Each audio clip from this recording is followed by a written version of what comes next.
Eu me lembro de uma conversa que tivemos onde estavas a explicar a direção que tu querias seguir com a tua carreira. Quando se pensa em alguém que fez medicina, a ideia que vem à mente imediatamente é uma combinação de bata branca, estetoscópio, consultório e pacientes. O meu irmão mais velho é médico, então, pelo menos para mim, esse é o cenário mais comum. Mas tu querias ir por uma rota diferente, querias trabalhar com pesquisa. Agora, alguns anos depois, estás mesmo a atuar como pesquisadora. Noutra conversa que tivemos mais recentemente, disseste algo que deixou-me curioso e que eu queria que falássemos um pouco aqui. Recebeste um desafio relacionado à pesquisa que envolvia ser criativa e pensar fora da caixa.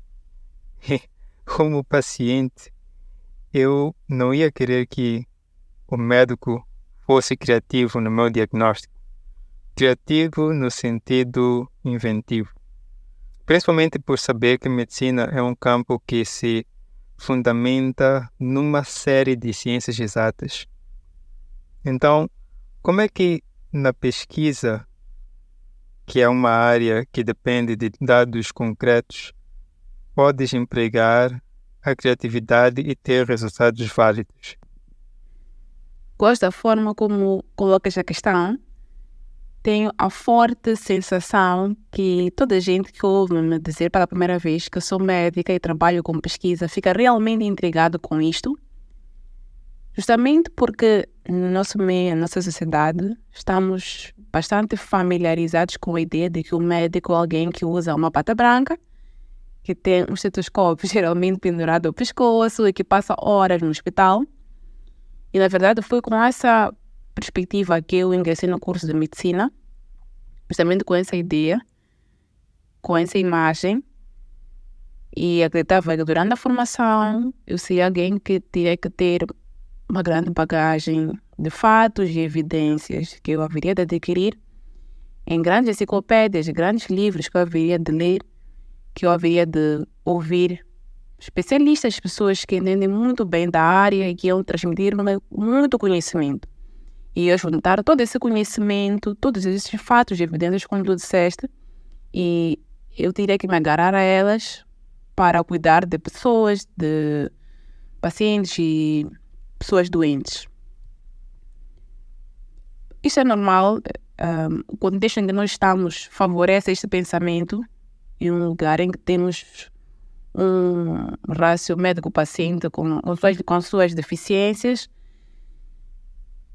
Mas, durante a minha formação, eu fui exposta a um certo tipo de atividade, um certo tipo de ambiente, de pessoas que começaram a colocar em mim uma certa perspectiva diferente de olhar para o que é exercer medicina, especialmente num país de baixa renda mesmo como Moçambique. E que comecei a perceber que os fatos e as evidências às quais eu queria muito me agarrar, ou qualquer médico deve querer muito se agarrar, vem justamente de um processo criativo, de alguém que pensou em alguma coisa, que teve alguma dúvida, alguma questão, foi lá à procura de algum conhecimento, indagou sobre o assunto, descobriu novas coisas, novos fatos e evidências, partilhou com um certo grupo de pessoas, que é uma comunidade médica a princípio, pareceu-lhes bom e passamos a aplicar. Na verdade, esse é o processo, não é equação simples de como as coisas acontecem, é assim como eu vejo as coisas. E vou lá, de repente, para mim, a criatividade passou a desempenhar, ou passei a ver como uma ferramenta que tinha um papel crucial para abordar problemas de maneira inovadora, de desenvolver novas abordagens, de encontrar insights para a própria rotina em prática clínica, mas também para resolver problemas de grande impacto em saúde pública, especialmente no nosso contexto, em que, tal como qualquer outro país de baixa renda, tem várias lacunas, vários problemas por resolver, e que esse processo criativo poderia ajudar, poderia participar. na resolução desses problemas. E como é que isso acontece, Márcia? Não, como é que a pesquisa pode resolver coisas? De onde é que vem essa criatividade? Isso vem através da formulação de questões de pesquisa que preenchem alguma lacuna de conhecimento. Um exemplo são os antimaláricos. Nós queremos saber se o medicamento X é melhor que o medicamento Y. Para isso é necessário que se faça uma pesquisa, para que se acompanhe pacientes que tomaram medicamento X, os pacientes que tomaram medicamento Y. É necessário que hajam médicos e outras pessoas de outras valências a acompanhar esses pacientes e chegarem a uma conclusão. Talvez o medicamento X que estamos aqui a usar já não seja assim tão eficaz e é necessário mudarmos de um medicamento para o outro. Outro exemplo muito famoso, que eu acho que fica na memória de qualquer pessoa da nossa geração, é a pandemia da Covid-19. Como é que as pessoas se infectavam? Qual era o tratamento?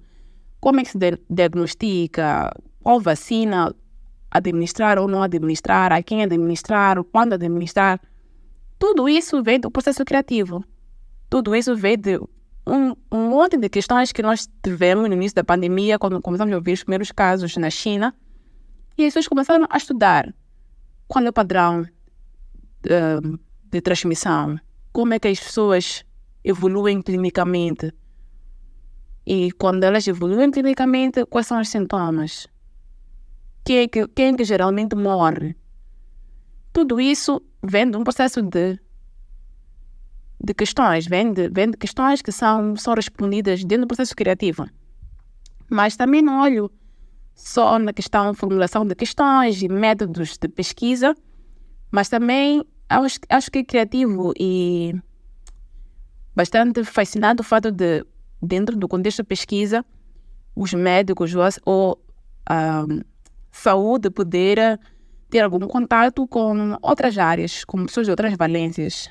Um exemplo de algo muito que está a virar moda, de certa forma, é a inteligência artificial.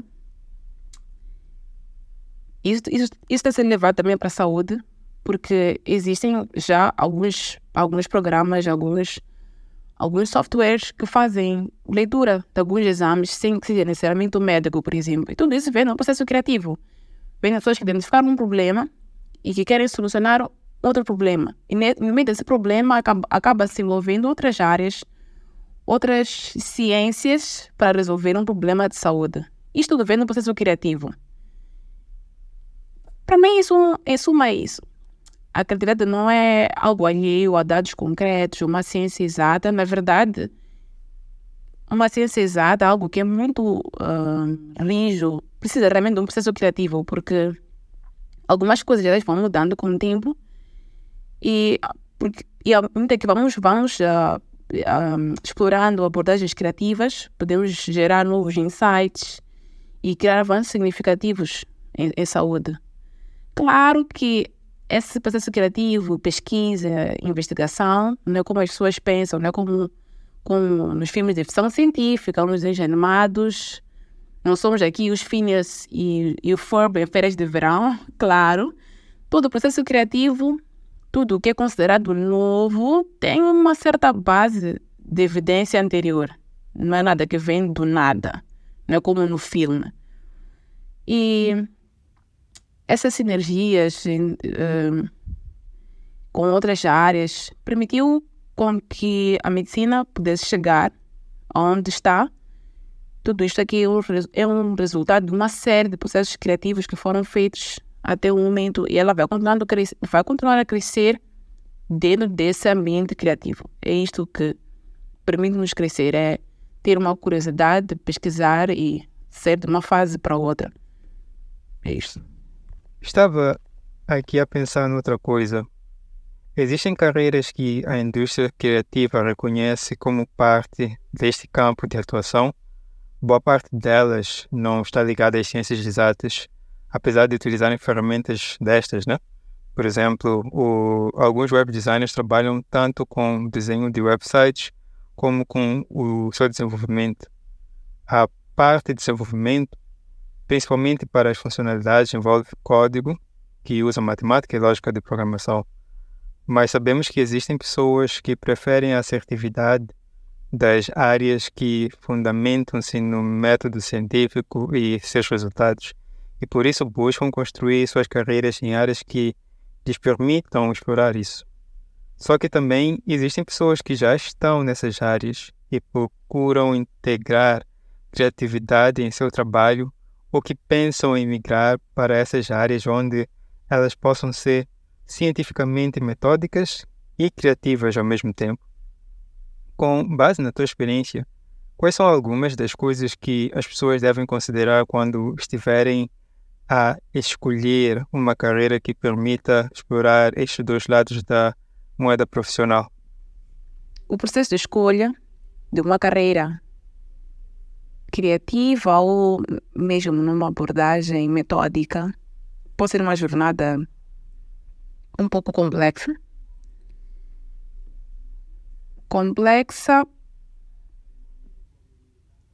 Não complexa no processo, no sentido de ser difícil, mas pode ser um processo que pode levar algum tempo. Porque eu julgo que primeiro é necessário que a pessoa se exponha aos ambientes, ao ambiente criativo e ao ambiente, digamos que, metódico, em que é tudo meio que bem definido, e expor-se a estes ambientes e, nesse processo de exposição dos ambientes, conhecer-se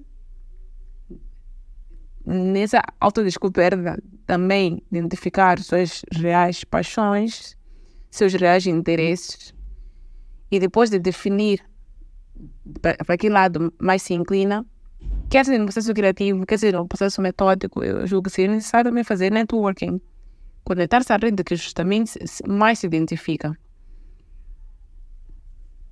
Porque vivemos numa sociedade, provavelmente está programada para ser um ser social e interagir com outras pessoas. É necessário que a pessoa faça isso, invista tempo nisso.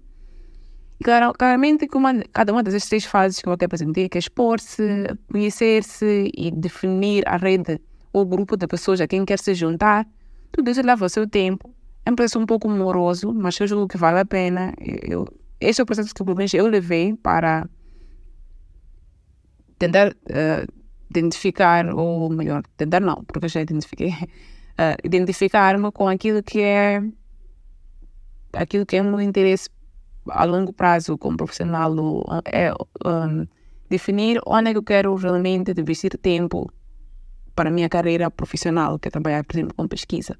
Então, eu passei por esses processos todos, eu expus-me a lugares novos, tive uma mente aberta, autodescobri-me, descobri paixões dentro desse processo criativo, pesquisa, e procurei ligar-me a pessoas que têm o mesmo interesse, isso na faculdade, depois fora, claramente, a trabalhar como profissional. E este é o processo que eu julgo que é necessário qualquer um de nós tenha que passar para realmente assegurar-se que está a fazer o certo, o que lhe deixar realmente feliz. Eu me recordo do medo que senti quando mudei de carreira. Perceber que eu estava aí por um caminho que até então era desconhecido para mim e que eu teria de aprender a subir uma montanha cheia de gigantes, desde inseguranças, expectativas externas, novas habilidades e novos meios. Acho que foi o medo de começar do zero e a pressão para provar para mim mesmo e para os que tinham os olhos em mim na altura que não foi uma escolha errada. Era muito mais simples engolir a insatisfação e manter-me naquele lugar que se tinha tornado desagradável por estar totalmente alinhado com o que eu sabia que era o caminho para uma carreira satisfatória para mim, do que aventurar-me pelo desconhecido e sair do habitual. Principalmente porque eu não tinha referência alguma durante o meu processo de escolha. Fui criando as conexões após sair, digamos, da zona de conforto. Sair do habitual, do convencional, o experimentar o que não é de praxe, abandonar paradigmas, é um processo um pouco complexo, é muito trabalhoso, é uma tarefa extenuante. Porque realmente estás a sair da caixa. É algo que exige algum esforço, alguma atividade, alguma energia. E nesse processo podemos nos cansar. É por isso que eu falava sobre ligar-se ou juntar-se a pessoas que partilham da mesma perspectiva que a nossa, que vestem a mesma camisola que a nossa, que têm a mesma visão que a nossa, que perspectivam as mesmas coisas que nós perspectivamos. Eu acho que é importante por dois motivos. Primeiro, porque realmente alimenta-nos, porque realmente fortalece-nos, porque dá-nos uma melhor visão sobre coisas que nem nós mesmos temos noção. Mas segundo, justamente por nós não termos noção de tudo, estar junto dessas pessoas também pode ajudar-nos a romantizar menos algumas coisas. Pode ajudar a entender melhor sobre onde estamos a ir, sobre os espinhos que as rosas que nós muito queremos têm. Bom, podemos colocar também os pés no chão. Então, para mim, isso. Esse processo não é fácil, doloroso, é cansativo. Por exemplo, é importante juntar-se, estar com pessoas que trabalham com isso, juntar-se, procurar estar nos ambientes para onde nós queremos ir, juntar-nos as pessoas que estão a remar no mesmo sentido que nós, porque vão poder dar-nos força, mas também dar-nos uma visão realista daquilo que nos espera pela frente, pelo caminho que nós queremos trilhar.